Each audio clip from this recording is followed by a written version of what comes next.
with so many people for so long in so many ways, so wonderfully, as Vin Scully.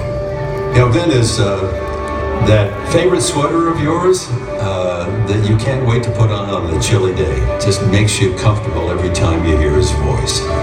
I was always able to listen to Vin call a game, and even if it was just for the 3 hours, he just seemed to make everything all right. He just means everything to you. When people come and go out of your life, he's always there. And when you're having a tough time in life, he's always there. He's been the good uncle to all of us who love baseball.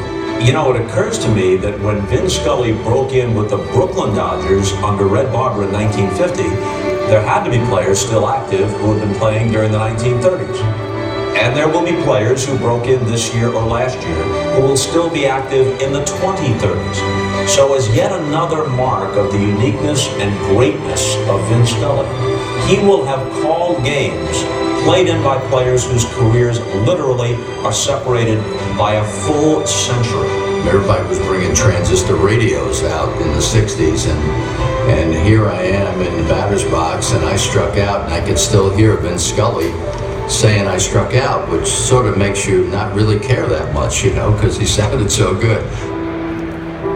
You know, obviously I've been trying this profession for a long while, and I'm the son of somebody who did it for almost 50 years at the big league level, and I have absolutely no problem saying that the best to ever sit behind a microphone to call a Major League Baseball game or any game is Vin Scully. You sit there in awe of his delivery and his ability to just relate to you, and you think you're Vince's best friend, and you've never met him. He loves baseball. He respects baseball. He understands baseball. He's genuine with his friends, with his family, with the fans, and in his work. He's not only a man for all seasons, but a man for all sports. He's done a wonderful job in football and in golf. And I guess that tells you about his professionalism, that he's able to go from one sport to another and still maintain that admiration. He has been really the inspiration of my life because he has been close to me all these years. To me, it's an amazing thing, the longevity, the enthusiasm, the artistry, it's everything. I mean, without question, the greatest broadcaster in baseball history, and that is not arguable. I think it's important to appreciate him and his legacy and what he means, just the sports as a whole. And I hope he feels that love, and he feels the embrace, and how much the city of Los Angeles and how much the sports community loves him. I don't know what we're going to do without him. We're going to miss him, and we're going to remember him forever. He has been my hero, my teacher, my mentor, my friend, and I thank God for that. During a broadcast in 1991, Vin said this: Andre Dawson has a bruised knee, and he's listed as day-to-day. Aren't we all? Just another Scully jewel. Well, following the Dodgers day-to-day is never going to be quite the same. But tonight, we celebrate and thank the broadcaster, the storyteller, our friend, Vin Scully.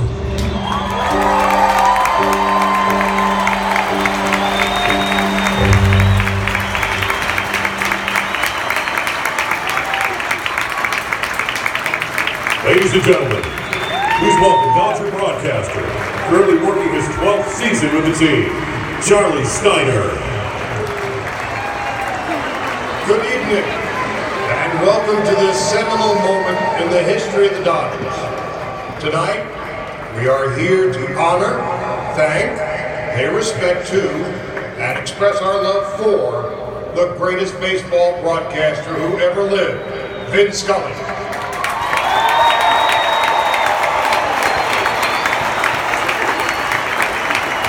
The Dodgers entered the National League in 1890 when they were located in Brooklyn, then known as the Pride Grooms, and playing in Washington Park. The Dodgers have been playing baseball for 126 years. In 1890, the Wright brothers had not yet flown, the first car in the United States had not yet been made, radio had not yet been invented, and the 20th century was still a decade away.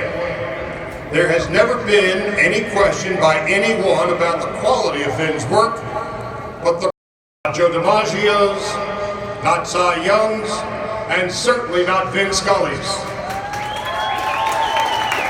67 seasons with one team, and more than half of the games the franchise has ever played. And in most of those 67 years, Vin has been generally acknowledged as the best who has ever done it. In his senior high school yearbook, Fordham Prep, class of 1944, Vin was named the most popular and the wittiest kid in his class. The man would become the face, heart, soul, and voice of the Brooklyn and Los Angeles Dodgers. Quite simply, he is the Babe Ruth of baseball and sports broadcasting. And tonight belongs to Vin. Right now, to 25. Now it's time to introduce you to our special guests and members of the Dodger family who will be taking part in tonight's ceremony. The number 42 holds a special place in the hearts of Dodger fans, and at this time we're pleased to welcome the 42nd mayor of the city of Los Angeles, a lifelong Dodger fan who, like all of us here tonight, grew up listening to Vin, Mayor Eric Garcetti.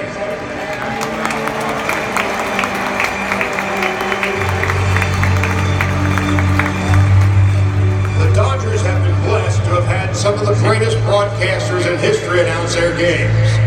Vin, of course, for the past 67 years.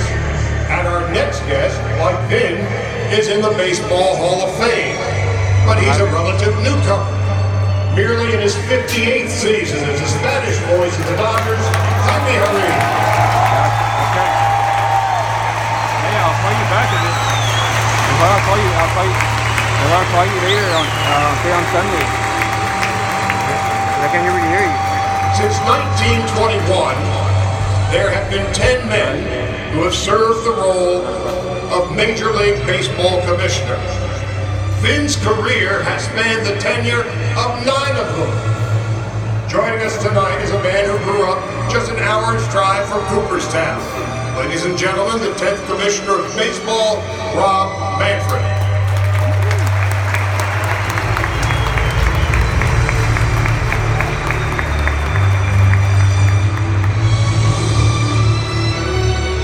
One of our guests tonight starred in the magical and mystical movie Field of Dreams, which takes place in Iowa. Iowa just happens to be the home state of the man who holds the responsibility of keeping Dodger Stadium our Field of Dreams. Please welcome the chairman of the Los Angeles Dodgers, Mark Walter.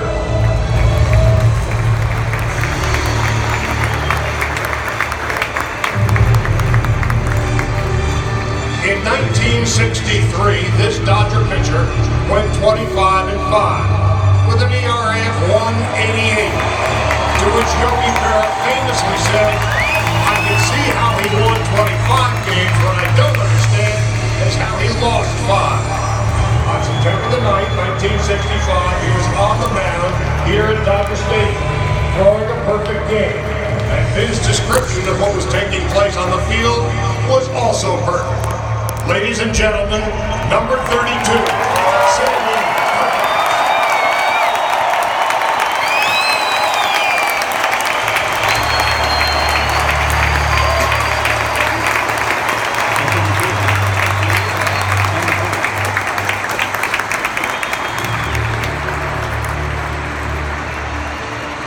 49 years after Sandy's perfect game, Vin would call the most recent no-hitter thrown by a Dodger. The pitcher that night was also a left-hander, who, like Sandy, has his own collection of Cy Young awards. Ladies and gentlemen, number 22, Clayton Kershaw.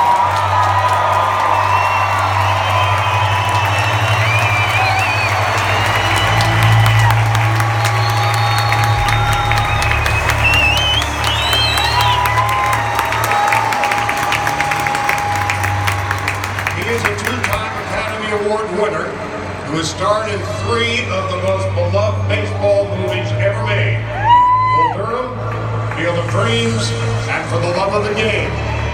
In fact, he is so synonymous with the sport, he could have put on a uniform tonight and fit right in. Please welcome to Dodger Stadium.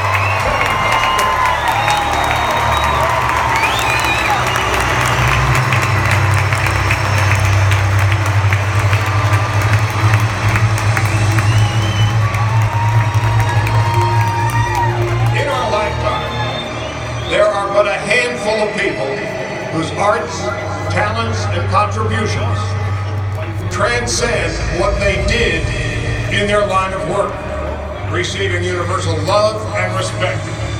Carson, Sinatra, Jackie, Ali, and Elvis, and but a precious few handful of others. For 67 years, we have pulled up a chair wherever we may have been. Well, tonight, we are here. To the best of our count, since 1950, there have been 975 players who have worn the Dodger uniform, and he has announced the names of every last one of them. But besides announcing baseball games, he has been our barometer, our thermometer, our uncle, our dad, our friend, through good times and bad. We must also thank the Scully family for sharing him with us for all these years. Accompanied by his wife, Sandy, ladies and gentlemen, Vin Scully.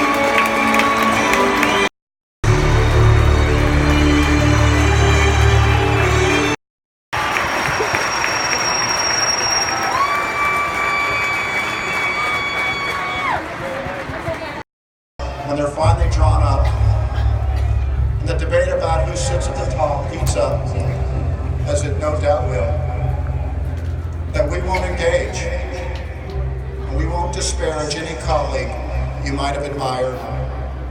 We will simply smile and acknowledge that if your name is not on it, then it isn't a list at all.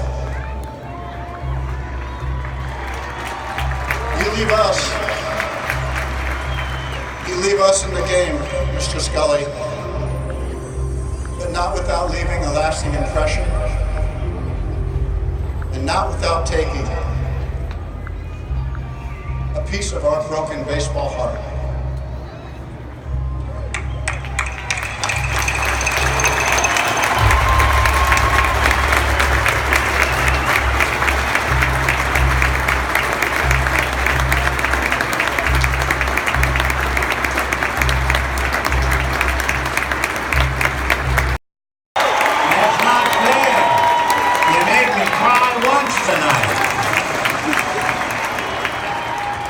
Hi, everybody, and a very pleasant good evening to you.